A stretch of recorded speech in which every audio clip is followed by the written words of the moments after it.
Welcome back to another video. तो इस video में मैं आपको बेसिकली एक्सप्लेन करूंगा कि मैं पहले कैलिस्थेनिक्स से अपनी फिटनेस जर्नी क्यों स्टार्ट करी थी और उसके बाद मैंने कैलिस्थेनिक्स छोड़कर जिम करना स्टार्ट क्यों कर दिया।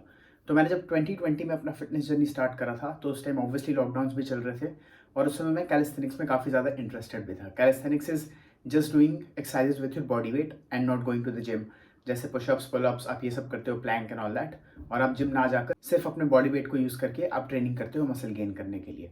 तो मैंने मार्च के अराउंड स्टार्ट करा था अपना फिटनेस जर्नी 2020 में। मैं घर पे ही था और उस टाइम पे मैंने कैलिस्थेनिक्स से स्टार्ट करा। फिर उसके बाद मैंने पूरे 2020 कैलिस्थेनिक्स ही करा और मैंने काफ़ी फैट लॉस करा था उस टाइम। मैं उस टाइम एक पूरे कैलोरी डेफिसिट डाइट पे था, तो उस समय मेरा मेन गोल ऐसे भी मसल बिल्डिंग ना होकर फैट लूज करना था। तो मैंने 2020 में काफ़ी अच्छे से ये किया था और फिर 2020 के एंड में मैंने डिसाइड किया था जिम जाने का स्टार्ट करना, और 2021 में जनवरी में मैंने फाइनली जिम जाना शुरू कर दिया था। तो अब मैं इस वीडियो में मेनली आपको 3 पॉइंट बताऊंगा कि मैंने कैलिस्थेनिक्स छोड़कर जिम जाना क्यों स्टार्ट किया। तो जो सबसे मेन चीज़ है वो ये है कि जिम में प्रोग्रेसिव ओवरलोड ईजी होता है। प्रोग्रेसिव ओवरलोड क्या होता है कि आप जो भी एक्सरसाइज कर रहे हो उसमें आप धीरे धीरे करके अपना वेट को बढ़ाते रहो, क्योंकि मसल बिल्ड करने के लिए progressive overload is one of the main thing, ताकि आपका जो वेट से रेजिस्टेंस पड़ रहा है मसल्स पे वो धीरे धीरे टाइम के साथ बढ़ता रहे। क्योंकि अगर आप वो नहीं करोगे तो फिर आपके मसल गेन नहीं हो पाएंगे, आपके मसल्स ग्रो नहीं हो पाएंगे जब तक आप प्रोग्रेसिव ओवरलोड नहीं करोगे। तो progressive overload is really important. और कैलिस्थेनिक्स में क्या होता है कि अगर आपको प्रोग्रेसिव ओवरलोड करना है, जैसे सपोज आप पुशअप्स कर रहे हो, तो अगर आपको वेट और बढ़ाना है पुशअप्स का, तो आपको अपने बॉडी के ऊपर एक्सटर्नली वेट्स डालने पड़ेंगे। फॉर एग्जांपल, आप या तो बैग में वेट्स डाल के पुशअप्स कर लो या फिर अपने बैग के ऊपर प्लेट्स डालो और फिर पुशअप्स करो। तो वैसे होता है कैलिस्थेनिक्स में ओवरलोड। तो कैलिस्थेनिक्स में प्रोग्रेसिव ओवरलोड करने के लिए आपको वो करना पड़ता है which is a bit tougher if you compare it to gym. Gym में क्या होता है, आप फॉर एग्जांपल बेंच प्रेस मार रहे हो तो आप इजीली उसमें 5 केजीज, 10 केजीज, 2.5 केजीज अपने मर्जी के हिसाब से वेट ऐड करते रहते हो। और अगर आप कैलिस्थेनिक्स में यही करते हो, वेट ऐड करते हो, तो उसमें आपका बैलेंस भी बहुत मैटर करता है कि आप बैलेंस कर पा रहे हो कि नहीं पुशअप्स या पुलअप्स एडेड वेट्स के साथ। तो इन सब चीज़ों के कारण से प्रोग्रेसिव ओवरलोड उतनी ईजिली कैलिस्थेनिक्स में नहीं हो पाता था। ये तो रहा हमारा पहला पॉइंट। और दूसरा जो पॉइंट है वो है learning new patterns, learning new movement patterns और एक्सरसाइजेस। तो फॉर एग्जांपल, अगर आप कैलिस्थेनिक्स में कोई नया मूवमेंट पैटर्न लर्न करना चाहते हो बेसिक के लिए, जैसे आप मान लो पुलअप्स, तो पुलअप्स आपको लर्न करने में ही बहुत टाइम लग जाएंगे, आप उसके बाद ही पुलअप्स को परफॉर्म कर पाओगे। बट जिम में क्या होता है, फॉर एग्जांपल आप सिंपली स्टार्ट कर सकते हो लैट पुल डाउन से विथ वेरी लाइट वेट। आप 20 केजीज, 25 केजीज, जितना आपसे हो सके आप उससे लैट पुल डाउन करो और फिर एक बार आप वहाँ पर प्रोग्रेस कर जाओ तो फिर आप अपना बॉडी वेट को पुलअप्स पे उठा पाओगे।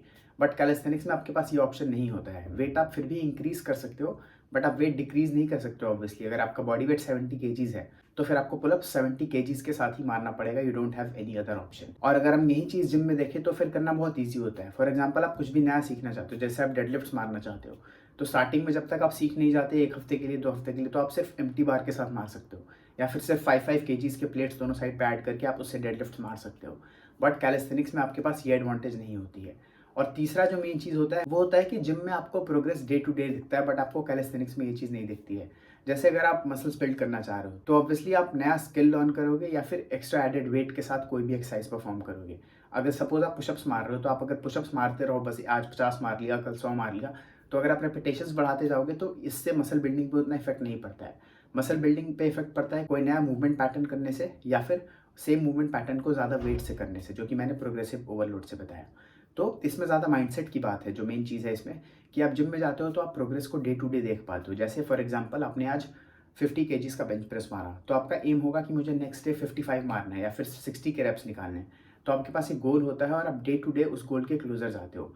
बट कैलिस्थेनिक्स में मुझे ऐसा डे टू डे कोई गोल में इंप्रूवमेंट नहीं दिखा। जैसे फॉर एग्जांपल, मुझे पुशअप्स मारने तो मैं आज 50 मार लूंगा, कल 60 मार लूंगा, वो तो सिंपल है। बट अगर मुझे कोई नया स्किल सीखना है, फॉर एग्जांपल मुझे ह्यूमन फ्लैग सीखना है, तो मुझे वो ह्यूमन फ्लैग सीखने में ही वीक्स या फिर मंथ्स लग जाएंगे।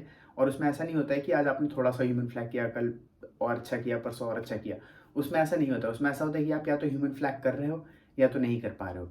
तो वो सीखने के लिए आपको ह्यूमन फ्लैग्स के ही अलग अलग वेरिएशंस बहुत बार करने होते हैं, फिर वेरी स्लो प्रोग्रेस, और फिर उसके बाद फाइनली जाके वो आप स्किल सीखते हो। तो डेली जो आपके छोटे छोटे गोल्स अचीव होने वाले होते हैं वो जिम में ज़्यादा ईजिली हो जाते हैं। तो जैसे जिम में आप इजीली बेंच प्रेस का, जैसे मैंने एग्जांपल दिया, 50, 52, 55, आप डेली डेली छोटे छोटे इंक्रीमेंट्स कर सकते हो और आपको डेली एक सेटिस्फैक्शन मिलता है जब आप जाके वो वेट को ईजिली लिफ्ट कर पाते हो। तो मेनली ये 3 रीजंस थे जिनकी वजह से मैंने कैलिस्थेनिक्स छोड़ के अपना जिम करना स्टार्ट किया।